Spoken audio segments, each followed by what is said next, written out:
السلام عليكم ورحمة الله وبركاته. يا مساء الخيرات، يا مساء السعادة. أهلا بكم حبايبي ثالثة ثانوي في شرح آخر درس عندي في المنهج، ولله الحمد والمنة والفضل. لكن كالعادة قبل كل شيء نقول بسم الله الرحمن الرحيم. بسم الله والحمد لله والصلاة والسلام على رسول الله صلى الله عليه وسلم. اللهم لا سهل إلا ما جعلته سهلا، وإن شئت تجعل الحزن سهلا.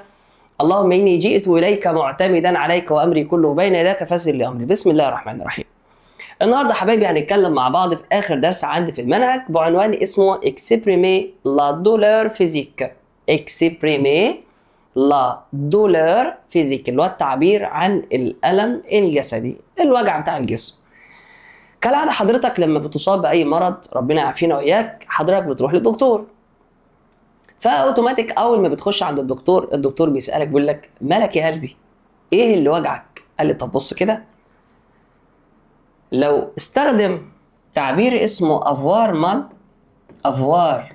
مال اللي هو معناه بالعربي يشعر بألم، تمام؟ هيقول لك أين تشعر بالألم؟ يبقى في الحالة دي هيستخدم معاه أداة الاستفهام او، تمام؟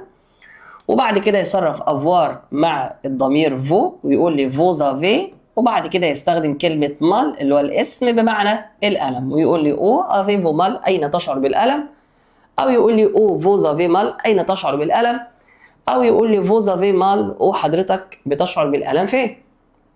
علي باشا ده سؤال حلو. يعني بالبلدي كده كانه بيقول لك ايه الحته اللي وجعاك. طب ممكن يسالك على ايه تاني؟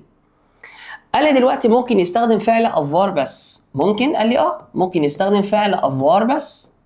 في الحاله دي هيستخدم اداه الاستفهام كو اللي هي ما او ماذا، ويروح قايل لي كده كافي فو، كافي فو يعني ماذا بك، تمام؟ يقول لي كافيفو يعني ماذا بك؟ ايه يا عم الحاج عندك ايه؟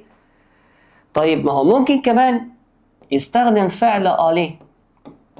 يبقى في الحاله دي لما يستخدم فعل اليه اللي بيجي بعد ظرف عشان يعبر عن الحاله الصحيه، هيستخدم اداه استفهام اسمها كاسكي. تاني كده اسمها كاسكي، معناها بالعربي ما الذي، بتسال عن فاعل غير عاقل. لكن فعل اليه في السؤال ده بيجي منفي، فيروح قايل لي كده كاسكي نو فا با، معناها بالعربي مما تشكو.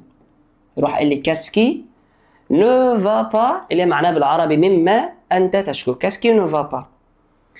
او يستخدم فعل مجموعه ثالثه يصرف مثل افعال المجموعه الاولى اسمه سوفرير اللي هو معناه بالعربي يعاني من مرض. وادام قلت من، يبقى في الحاله دي حضرتك بيستخدم حرف الجر دو مع اداه الاستفهام اللي هي اسمها كوا. ليه؟ لأن كوا بتسأل عن مفعول غير مباشر غير عاقل، فبيقول دو كوا فو سوفري يعني مما أنت تعاني. طبعا سوفرير بنحذف المقطع رير، تمام؟ خلي بال حضرتك ده فعل مجموعة كام؟ قال لي مجموعة ثالثة وصارت مثل أفعال المجموعة الأولى، فبحذف الإي آر وأحط نهاية المجموعة الأولى، ما بحذفش رير، لا بحذف الإي آر بس. يبقى لما تخش عند الدكتور هيقول لك فين الحتة اللي وجعاك؟ يعني او افيفو مال أين تشعر بالألم؟ أو يقول لك ايه عندك، ايه مالك؟ خير احكي لي. اهو كافيفو ماذا بك؟ كمان بتشتكي حضرتك من ايه؟ كاسكينو فابا مما تشكو.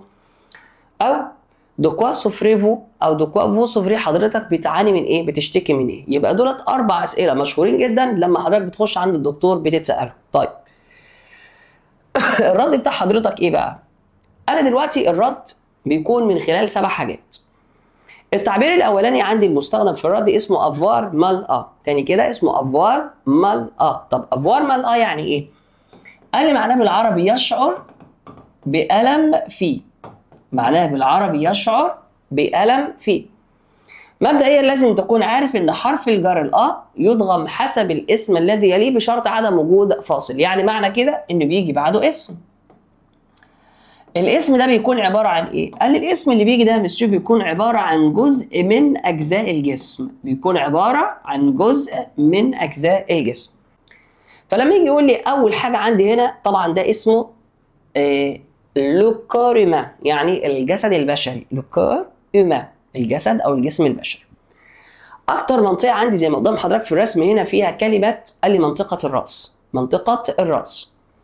فلما بقول له جمال اقول له الاتيت، يعني انا عندي الم في راسي. I have a headache، عندي صداع. جمال الاتيت، طبعا لاتيت اللي هي الراس اسم مفرد مؤنث. يليها على طول اقول له جمال او فران، يعني انا اجد الم او فران. في الجبهه مقدمه الراس، يبقى لو فرون الحته اللي انت حضرتك بتسجد عليها تمام اسمها لو فرون اللي هي الجبهه. اقول له جي مال او شيفو. طب يعني ايه ليه شيفو؟ شيفو يعني الشعر، خلي بالك شيفو اللي هو الشعر غير شيفو تمام اللي هي الخيول. الفرق في الحرف الثالث من الاخر تمام الا والاو. فبقول له جمال او شيفو شعري بيقع، عندك ثعلبه لا قدر الله في حته مثلا في شعرك منحوله وهكذا. اقول له جمال او زيو يعني انا عندي الم او زيو في عينيا الاثنين واجعيني، لكن خلي بالك. طب هتقول لي يا مسيو انت فوتت السورسيل اللي هو الحاجب. طيب هي مش عليا ماشي، في 3 4 كلمات هنا زياده مش هديهم لك، اهم حاجه الكلمات اللي هعلم عليها. ليزيو معناها بالعربي العينين. طيب مبدئيا لازم تكون عارف ان كلمه ليزيو من الاسماء التي يختلف شكلها في المفرد عن الجمع، بمعنى ان عين واحده بس اسمها ايه؟ قال لي اسمها الوي. الوي الوي يعني عين. طب ما هو ممكن يجيب لي جنبها ايه؟ قال لي ممكن يجيب لي جنبها كلمه دروا، وممكن يجيب لي جنبها كلمه جوش. لوي دروا يعني العين اليمين اللي هي دي، لوي جوش العين اليسار او العين الشمال. يبقى اوي ليزيو كلمه جمع مذكر تمام، فهي من الاسماء التي يختلف شكلها في المفرد عن الجمع. كمان عندي هنا يما يقول الجمال لوري. لوري حطيت الا ابوستروف لان كلمه اوري اللي هي الاذن اسم مفرد مؤنث مبدوء بحرف متحرك. طب ما انا ممكن اقول الودنين، قال لي عادي. يبقى اوري في الحاله دي هيحط لها اس، وفي الحاله دي هنختار معاها او واقول له اوزوري في الاذنين ودانين 2. قال لي تمام. جمال اوني ربنا كرمك بجوازه جميله كده تمام، واول مره تعصى فيها مراتك راحت متمطعه الترين مدياك بالبوكس في مناخيرك، هتقول جمال اوني يعني مناخيري متعوره. جمال لاجو خلي بالك بقى، لاجو يعني ايه لاجو؟ قال لي يا مسيو لاجو يعني الخدود. قال لي طيب لاجو خد واحد، طب الخدين؟ قال لي يبقى نحط لها اس، وفي الحاله دي هنختار معاها او واقول له جمال وجو يعني كده الخدين متعورين مش الفاطين مثلا بتتوضى بتبل وشك ميه بتطلع في الهواء. جمال لا بوش يعني ايه لا بوش؟ يعني الفم بقي بقى، بقي بكل حاجه جواه اسمه ايه؟ قال لي اسمه لا بوش. لا بوش تاني كده يبقى جمال لا تيت، يبقى لا تيت اللي هي الايه؟ دماغي وجعاني عندي صداع. جمال او فرون ورتي متعوره. جمال او شيفو شعري بيقع. جمال او زيو عيني وجعاني. جمال او زوري ودني وجعاني.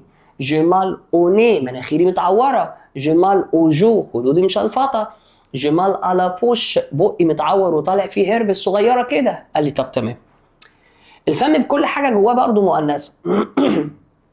فلما يجي يقول لي جمال اقول له لا دون يعني ايه لا دون؟ يعني سنه واحده، والسنه اسم مفرد مؤنث. طب الاسنان هحط هنا اس، وفي الحاله دي هنختار او اللي هي افيك اكس، يبقى اقول له جمال او دون تمام. قال لي تمام.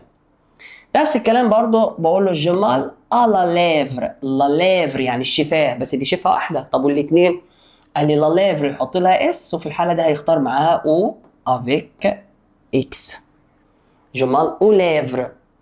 جمال لا لونج انا اشعر بالم في لساني، لساني متعور، لساني مبربع، شربت حاجه سخنه مثلا. جمال لا لونج خلي بالك لا لونج يعني لغه او لسان. لا لونج من الاعضاء اللي سيدنا النبي حذرنا منها، خلي بالك ازاي يعني؟ قال لي ما هو سيدنا النبي صلى الله عليه وسلم حذرنا منها ازاي؟ في حديث صحيح قال ايه؟ قال رسول الله صلى الله عليه وسلم من يضمن لي ما بين لحييه وما بين عضديه أدخل الله الجنة صلى الله عليه وسلم. فلازم تخلي بالك إن اللسان بالكلمة يا يوديك الجنة يا يوديك النار. حتى إن سيدنا علي بن أبي طالب رضي الله عنه كان بيقول المرء المخبأ خلف لسانه. عايز تفضح واحد سيبه يتكلم، هتعرف إذا كان إنسان محترم مثقف متدين ولا إنسان قليل الأدب ومش كويس. جمال عندي هنا أو مونتون اللي هي الدقن، أو مونتون اللي هي الحتة الصغنونة دي اسمها لو مونتون تمام كده؟ قال لي تمام. طيب الوش بقى بكل اللي جواه اسمه ايه؟ قال لي لو فيزاج، فممكن اقول له الجمال او فيزاج. واحد بقى وشه متعور وتعويره الوش ما فيهاش معلش، فبقول له الجمال او فيزاج. عندي بقى قلم او فيزاج يعني الوجه.